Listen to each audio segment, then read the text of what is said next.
BFM Business présente la grande interview, Edwige Chevrillon.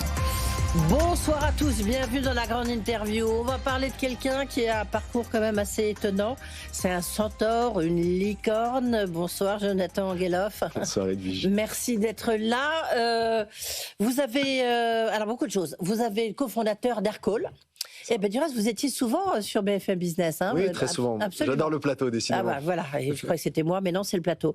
Vous êtes Aircall, donc ça vaut quand même à peu près 1 milliard, c'est ça, grosso modo? Oui, à la dernière valorisation en 2021. Et puis justement, alors vous jouez à une carte que je ne connais pas parmi vos concitoyens, si j'ose dire, du monde de la tech.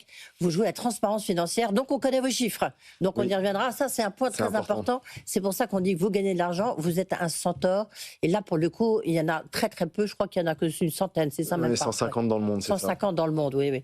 Et puis, vous avez pris un petit peu de champ sur le plan opérationnel.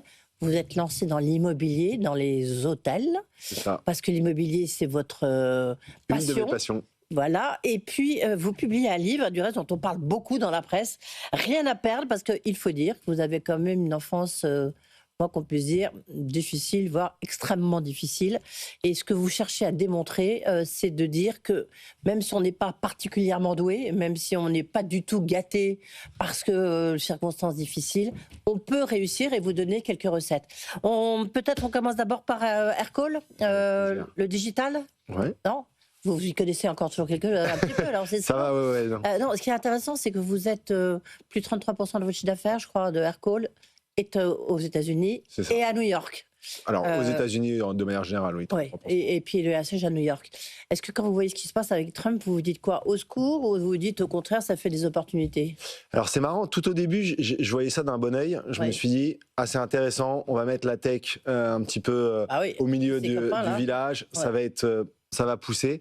Et plus le temps passe, plus je suis un petit peu déçu, si je suis tout à fait honnête. Je trouve j'ai l'impression qu'il y a une sorte de non-dit, ils font un peu ce qu'ils veulent.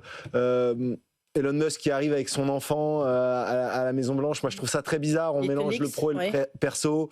On a l'impression qu'ils arrivent chez eux en fait. Faut pas oublier que c'est un État et qu'il y a plein de choses à régler.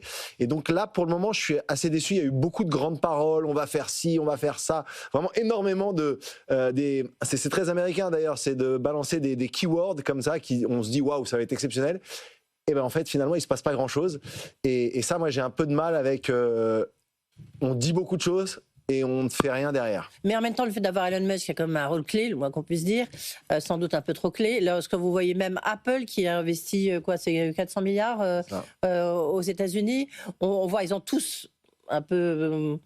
ils ont tous fait allégeance quand même à Donald Trump. Donc, ça veut dire quand même que la tech va être au cœur de ce mandat donc, du président américain. Oui. Non, mais la tech y croit. Non, mais alors moi, la tech, elle y croit, non? En tout cas, on y croyait. Enfin, moi, je parle pour moi. J'ai pas envie de parler pour tout le monde. Mais moi, j'y croyais. Je me suis dit, OK, la tech va revenir. Les marchés, d'ailleurs, se sont envolés au moment de la valorisation, au moment de l'élection de Trump.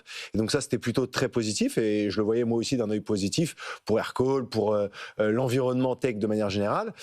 Maintenant, on voit que ça a corrigé aussi vite. Tesla est revenu exactement au niveau préélection Trump sur les marchés boursiers. Ils ont perdu 750 milliards de dollars, non?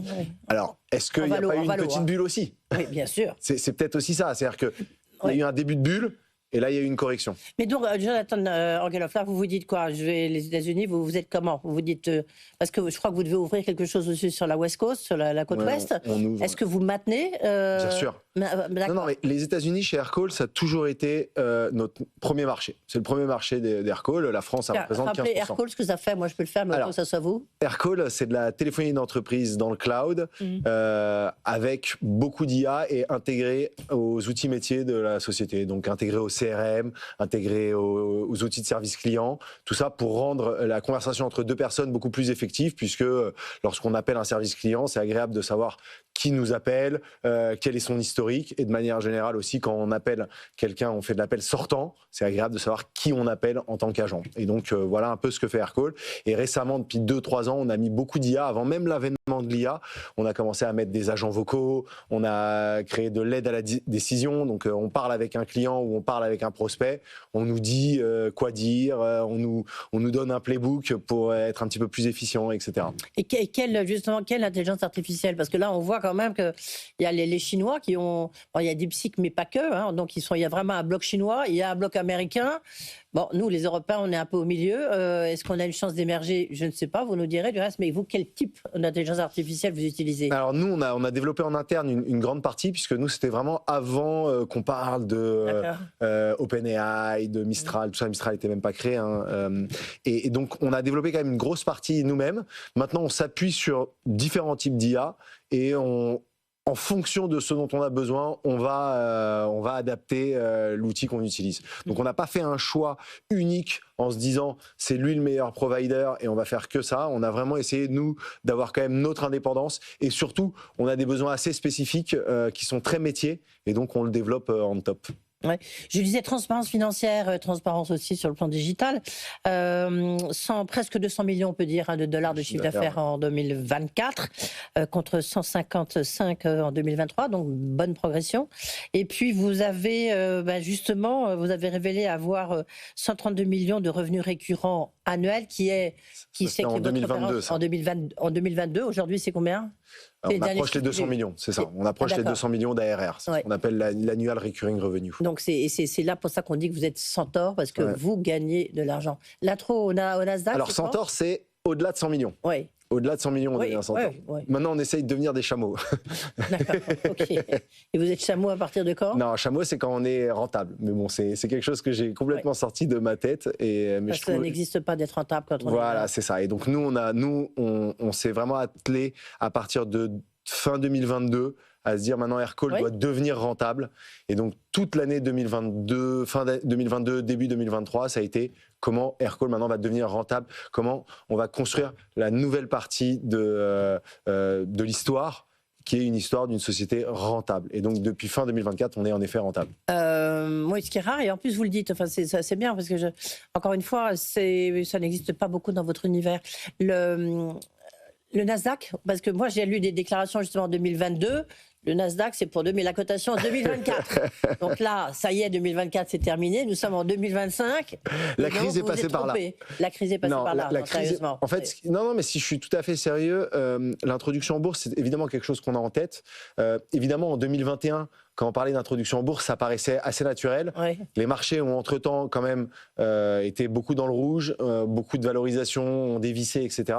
Et on le voit, il y a très peu d'introduction en bourse. Donc l'intérêt de s'introduire en bourse n'est pas clair pour nous, puisque s'introduire en bourse, c'est soit pour lever des fonds, pour continuer notre développement, sauf que nous, on devient rentable. Donc s'introduire tout de suite en bourse, il n'y a pas d'intérêt. Et les marchés étant un petit peu instables, on ne veut pas vivre ce que certaines boîtes qui se sont introduites en bourse, malgré des chiffres très bons, se sont retrouvés à avoir des valorisations qui dévissent. Moi, ma question, c'est pourquoi Nasdaq et pourquoi pas Euronext?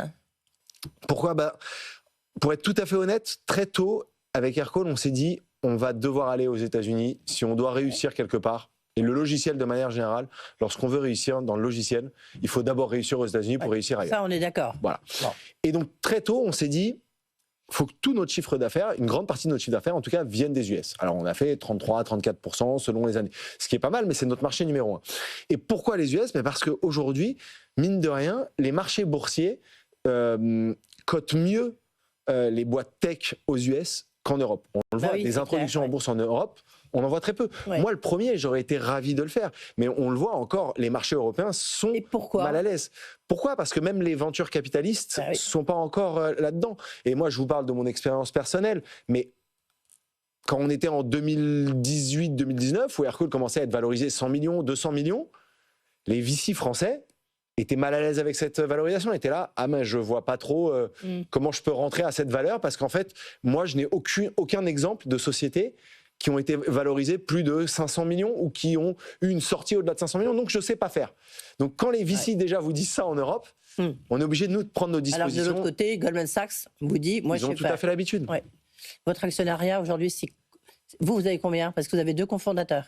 On est 3 cofondateurs. 3, oui, mais donc, en plus de vous, parce qu'il y a vous, plus ça. 2, ça fait 3. C'est ça. Il en reste un encore qui est opérationnel. Il y a un dernier survivant. D'accord. Oui, on va revenir là-dessus tout de suite, mais c'est qui les actionnaires? Gros actionnariat, c'est Goldman Sachs, qui sont les derniers entrants.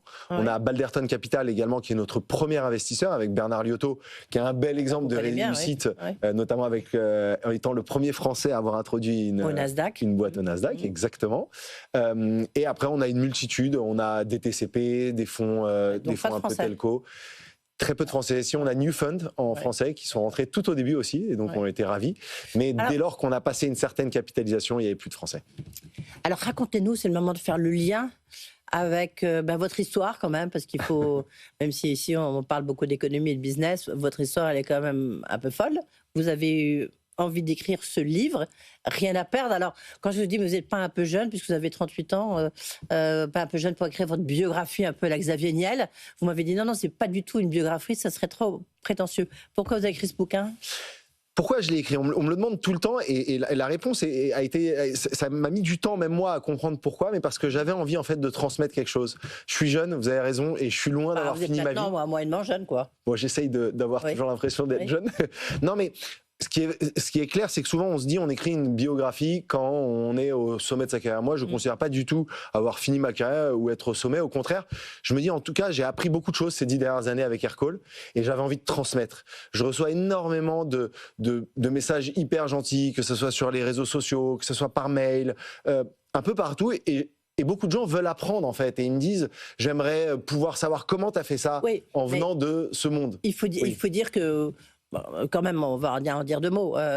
Votre histoire, elle est quand même étonnante. C'est-à-dire que vous ne savez pas qui est votre père. Votre mère était une très jolie femme bulgare, immigrée bulgare, qui est arrivée à Paris et qui avait sans parler français, et puis qui s'est fait escroquer, qui est devenu alcoolique. Vous avez été placé à la DAS, non ? Enfin, c'est une histoire quand même un peu de folie quand même que vous avez. En fait, si je récapitule, très jeune, à l'âge de 12 ans, ma mère perd tout.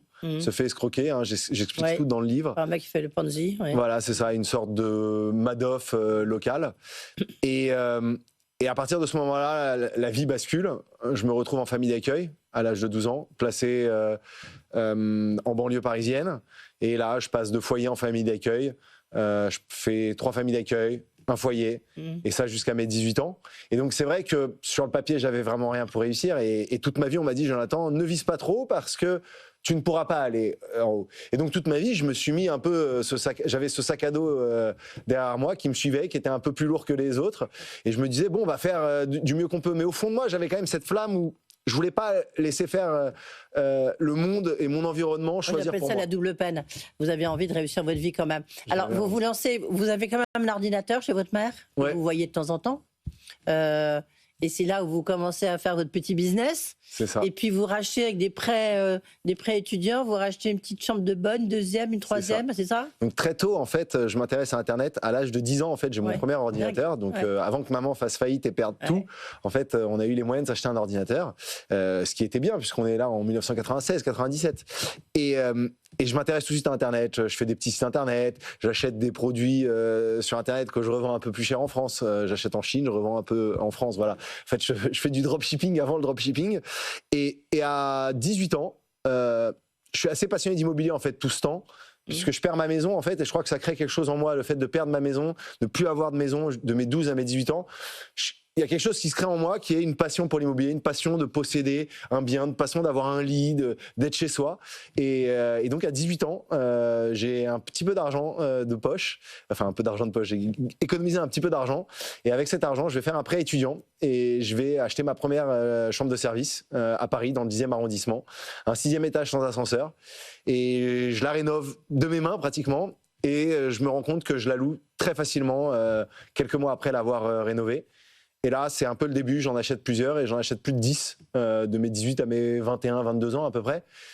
Et l'amour de l'immobilier est né et que vous avez encore, c'est la 2e vie qu'on ne vous a pas encore raconté, mais qu'on va vous raconter dans un instant. On était resté sur la première parce que Aircall, vous êtes toujours cofondateur, actionnaire, mais vous avez justement pris un petit peu de distance par rapport à l'opérationnel pour vous lancer dans l'immobilier et avoir des hôtels. Là, il y a beaucoup de lits, c'est peut-être pour ça.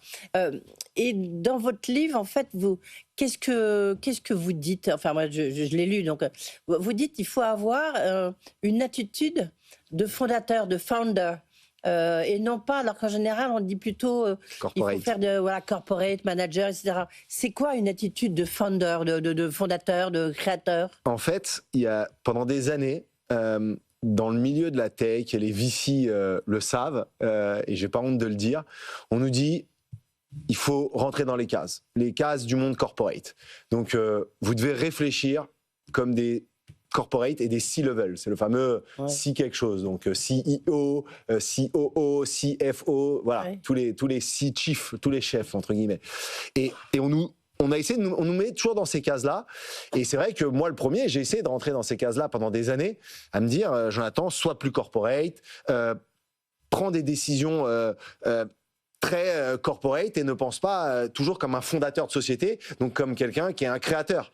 Et les temps ont évolué depuis 2022-2023. On se rend compte qu'en fait, le monde corporate dans les startups, c'est très compliqué. Mais alors, c'est quoi la différence? Alors, le monde corporate, par exemple, donnez-nous un exemple. C'est typiquement, on prend des décisions collégiales. C'est toujours collégial, c'est la démocratie. Ouais. Une société, malheureusement, si une société devient trop démocratique, ça devient un problème. Si tout le monde doit donner son avis pour une prise de décision, en fait, on ne prend pas de décision. Et parfois, le fondateur a une vision différente de son produit. Il a une vision claire de ce qu'il doit faire sur le produit. Je parle d'une fonctionnalité, par exemple. Il sait, c'est sa vision, c'est son truc. Parfois, dans le monde un peu corporate, il va y avoir du mal à l'imposer. Tout le monde va donner son avis. Le marketing va dire mais moi je pense qu'il faut faire ça. L'équipe ops des opérations vont dire autre chose. Ainsi de suite. Et on se retrouve dans une situation où les fondateurs n'arrivent plus à finalement prendre des décisions. Et ça a été un problème. Et donc il y a eu pas mal de grands noms de la tech américaine qui se sont un peu révoltés là-dessus, dont un qui a fait un blog post qui a eu beaucoup de remous autour, parce qu'il a dit c'est la founder's vision, quoi. C'est qui? Et là je l'ai perdu, je l'ai plus en tête, voilà. Ah mais je sais pas. Mais il me reviendra. Apple, et on reviendra dessus. Non, c'est justement quelqu'un qui vient du monde des VC et qui a dit en fait finalement avec le temps avoir cette attitude de founder, c'est très important. C'est très important parce que ça apporte quelque chose que les corporates ne vont pas apporter. Et surtout, on le voit, moi je suis au bord de beaucoup de boîtes. Chez Aircall, on a beaucoup essayé d'embaucher des gens externes, très câblés, etc. Et on se rend compte qu'en fait, ces personnes ont une capacité d'adaptation qui est assez faible parfois, parce qu'ils viennent avec leur bagage, qui est un bagage dont les startups ont besoin. Hein. C'est pas ce que je suis en train de dire. Je suis juste en train de dire, à chaque niveau de la société, il faut trouver le bon bagage. Et nous, on s'est retrouvés, et j'ai pas honte de le dire, à embaucher plusieurs C-level, des grosses têtes, qui venaient avec leur playbook. Ils disent, voilà, c'est comme ça que ça doit fonctionner. Il n'y a pas d'autre manière. Et en fait, on essaie de rentrer un carré dans un rond dans ces cas-là, et on a dû se séparer, malheureusement, changer plusieurs fois. Et toutes les startups vivent ça. Et moi, je le vois, tous les fondateurs de boîtes, que ce soit dans le Next 40, ou que ce soit des boîtes, on va dire à partir de 100, 150 personnes, ils vivent ce truc où on leur impose des C-level assez capés, et ça ne marche pas. Ah oui, c'est intéressant ça. Et en même temps, Jonathan Angelov, vous êtes 3 pour créer Aircall, donc on dit toujours que devant justement des capital risqueurs ou des VC, ils aiment bien avoir une équipe. Bien sûr. S'il y a juste une personnalité, ça peut être un peu juste. Évidemment. Donc en même temps, il faut partager la décision quand même. On est d'accord. Alors c'est pour ça que j'insiste de dire, ce que je dis, c'est pas tout doit revenir aux founders. Mais on a souvent demandé ces dernières années un petit peu aux founders de un peu s'écraser. Enfin, faut que j'arrête de parler franglais, moi. de vraiment un peu s'écraser et de laisser énormément de place on va dire aux personnes qu'on embauche. Et ça, je suis tout à fait d'accord avec. Mais parfois, ça peut avoir un effet négatif. C'est que les personnes viennent avec une vision carriériste au lieu d'avoir une vision plutôt entreprise. Quel est le meilleur pour l'entreprise versus qu'est-ce qui est le meilleur pour lui. Dans quelle boîte, avant de parler d'immobilier, dans quelle boîte vous investissez? Parce que maintenant, vous êtes un investisseur. Dans quelle boîte vous investissez? Écoutez, j'ai investi dans plus de 40 sociétés sur les 4 dernières années. Oui. Toujours très, quand même, logiciel. J'ai un peu ce biais software, évidemment. Après, je me suis intéressé... Vous êtes gagnant? Bon, écoutez, pour le moment, c'est difficile à dire. Au bout de 3-4 ans, c'est difficile à dire, mais on va dire que je suis pas perdant. Et c'est déjà bien dans le monde du venture capitaliste. Non, mais j'ai quelques belles sociétés. J'ai surtout aussi beaucoup la chance d'être au board de beaucoup d'anciens Aircall. Parce qu'au sein d'Aircall, en fait, on a vraiment insufflé un petit peu cette mentalité de créateur, d'entrepreneur. Et je suis pas peu fier de dire qu'aujourd'hui, dans les 15 premiers employés d'Aircall, 15 sont entrepreneurs aujourd'hui. Et donc, j'ai eu la chance que la plupart m'aient mis au board de leur société. Donc, je suis des anciens Aircall qui sont en train de créer des sociétés, des logiciels, et donc qui créent leur propre Aircall. Juste une question, parce que alors, évidemment, c'est pas Aircall, mais il était téléphonie dans le cloud, mais en même temps, Skype, le Skype, ça y est, Microsoft ferme Skype, en fait, parce que maintenant, il n'y aura plus que Teams. Il y a Teams. Qu'est-ce que ça a des conséquences pour vous ou pas du tout? Non, alors au début d'Aircall, Skype était un vrai concurrent pour nous, parce qu'en en fait, c'était de la téléphonie traditionnelle, etc. Au fur et à mesure des années, ça c'est vraiment passé en B2C, enfin plutôt C2C, même consumer to consumer. Et maintenant, il y a Teams qui a remplacé. Maintenant, Teams, c'est du chat avant tout. Les gens utilisent pour de la visio ou pour du chat. La partie téléphonie, c'est pas du tout quelque chose de développé. Au contraire, donc il y a une vraie place à prendre. Mais ça peut l'être. Ça peut l'être, mais c'est pas leur métier. Le métier de Teams, c'est à la vraie différence d'Aircall, c'est du app to app. C'est-à-dire que c'est 2 personnes sur Teams qui se parlent. Aircall, c'est une personne sur une app, donc Aircall, on appelle depuis Aircall, et ça va sur les réseaux téléphoniques. Et quand on regarde toute dernière question là-dessus, parce que c'est la question de la sécurité, cybersécurité, tout ce que vous voulez là, comment est-ce que vous faites chez Aircall? Parce que WhatsApp, quand vous discutez avec des gens du renseignement, ils vous disent non, il ne faut surtout pas y aller, parce qu'on vous pique vos données. Alors maintenant, le dernier truc à la mode, c'est Olvid. Mais comment vous faites sur Aircall? Écoutez, nous, ça a été une question centrale pendant pas mal d'années. Et ça a commencé en 2016, déjà, avec tout le RGPD, tout ça. Et donc, très tôt, on a fait un choix qui est très stratégique, qui est de stocker les données dans les pays où nos clients sont. Et donc, typiquement, alors ça va pas être dans chaque pays, évidemment. Pour l'Europe, on a 2-3 hubs, notamment l'Allemagne, qui est un endroit qui est un pays... Pas la France. On a aussi de la France, évidemment, mais l'Allemagne pour l'Europe est un hub très intéressant parce que vraiment beaucoup de sécurité dans les serveurs, dans tout ça. Et donc, nous, ça a été un choix qui est important puisqu'en fait, nos clients utilisent Aircall quand même pour parler à leurs clients et leurs prospects. Donc, globalement, les personnes les plus importantes pour une société. On parle enfin d'immobilier, quand même, la deuxième jambe de Jonathan Angelhoff avec Aguesso Capital que vous avez lancé. Donc enfin, vous avez décidé d'assumer votre passion pour l'immobilier. Et vous avez maintenant des hôtels, en fait, qui s'appellent la maison Barbès, la maison Iéna, la maison Moulin-Vert. Toutes les maisons, essentiellement parisiens, donc ce sont des hôtels. Et vous avez aussi de l'immobilier résidentiel, de bureaux? Ouais, les deux. Ouais. En fait, donc, ma passion pour l'immobilier, elle s'est jamais arrêtée depuis mes 19 ans quand j'ai commencé à acheter des biens. Et donc, au fil des années, j'en ai acheté plusieurs. Et à un moment, j'ai décidé de tout revendre parce que financièrement et même d'un point de vue structurel, ça devenait compliqué à gérer des biens un petit peu isolés partout dans Paris. Et donc, j'ai acheté mon premier hôtel en 2018, rénové et ouvert en 2020 pendant le Covid, donc catastrophique, mais ça s'est très bien passé par la suite. Et on a enchaîné un petit peu les achats comme ça, plusieurs hôtels, du résidentiel, pour le coup à Paris, mais également en banlieue. En fait, il y a quelqu'un, c'est un venture, un VC qui vous dit à un moment, alors projette-toi, Jonathan, dans 10 ans, qu'est-ce que tu fais? Ou est-ce que c'est Aircall? Et que vous vous êtes dit, ah non, mais attendez-moi, dans 10 ans, c'est pas Aircall, plus jamais ça. Donc, vous avez décidé, c'est un peu ce que vous racontez quand même. Vous dites la réponse est non, et hop, vous avez décidé de quitter l'opérationnel pour vous lancer dans l'immobilier. C'est ça. En fait, cette histoire est toujours difficile à raconter parce que Aircall, ça a été ma vie pendant 10 ans et j'ai passé les meilleurs moments de ma vie. Je regrette pas un moment. Et pourtant, dans le livre, j'en parle beaucoup. Il y a eu des vrais moments difficiles. Et si je devais revenir en arrière, je ne changerais rien. Donc, c'était les meilleurs moments de ma vie. Mais c'est vrai que ce fameux investisseur qui m'a dit, Jonathan, alors prêt pour les 10 prochaines années? À ce moment-là, j'ai eu un peu peur. Je me suis dit, mais c'est vrai qu'en fait, ça fait 10 ans que je suis à la tête d'Aircall et j'en suis ravi et j'ai une équipe formidable. Mais vous êtes dit, est-ce que les 10 prochaines années, je suis le meilleur pour faire ça? C'était ça la question. Et donc la réponse est non. Et la réponse était non. L'immobilier, vous pesez combien? Je pèse combien? Non, aujourd'hui, on a un peu plus de 100 millions d'euros d'assets dans Aguesso Capital.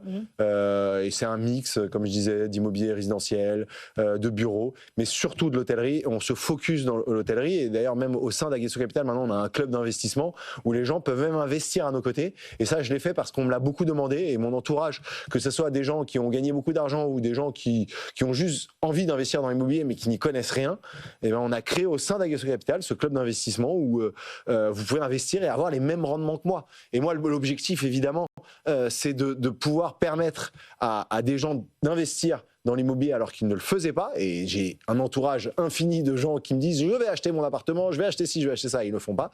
Mais également, moi, ça me permet de pouvoir continuer à développer parce que je ne suis pas à argent infini, je ne suis pas milliardaire comme certaines personnes. Vous n'êtes pas encore Xavier Niel. Voilà, j'aurais aimé être votre itinéraire est un peu celui de Xavier Niel aussi quand il a écrit son livre. Alors, on peut rajouter quelques milliards peut-être. Quelques zéros en plus. À son crédit, quelques zéros en plus. C'est votre objectif? C'est ça. Non, mais mon objectif, en tout cas, c'est d'aller très haut, de montrer l'exemple. Et pourquoi pas, et avec toute l'humilité, mais de devenir un autre Xavier Niel. Mais je serai un Jonathan Angelov à ma façon, avec ma vision des choses. Mais évidemment, quelqu'un comme Xavier Niel, c'est hyper inspirant et il a connu des choses que j'ai pas encore connues. L'immobilier, crise de l'immobilier, elle est derrière nous, comme le disent quelques personnes sur ce même plateau? Oui, elle est complètement derrière nous. De toute façon, l'immobilier est résilient, c'est des cycles. J'aime pas parler de crise dans l'immobilier, même si évidemment il y en a. Aujourd'hui, on commémore les 5 ans de la Covid, enfin si on peut dire l'anniversaire de la Covid, évidemment, qui a été un peu meurtrier dans l'hôtellerie. Non, évidemment, c'est complètement derrière nous. Les taux sont en train de baisser. Moi, je suis en train de vendre certains biens que j'ai achetés en 2022, 2023. Ils se vendent très bien. Donc, je suis ravi de voir que l'appétit des investisseurs est de retour.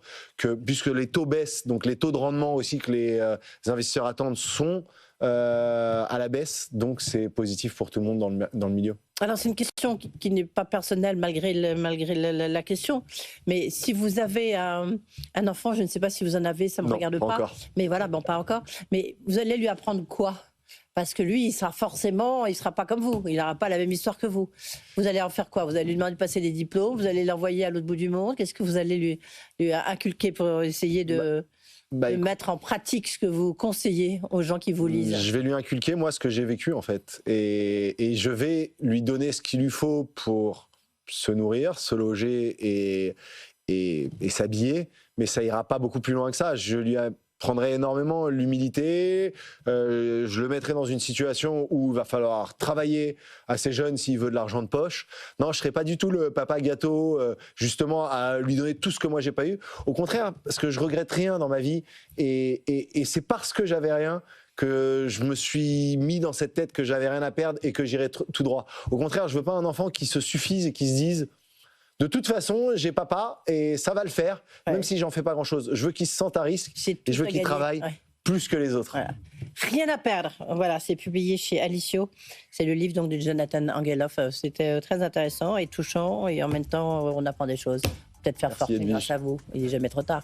Merci beaucoup d'avoir été avec nous, Jonathan. Tout de suite, vous retrouvez Guillaume Paul et ses experts. On parlera de retraite, c'est assez autre chose. La grande interview sur BFM Business.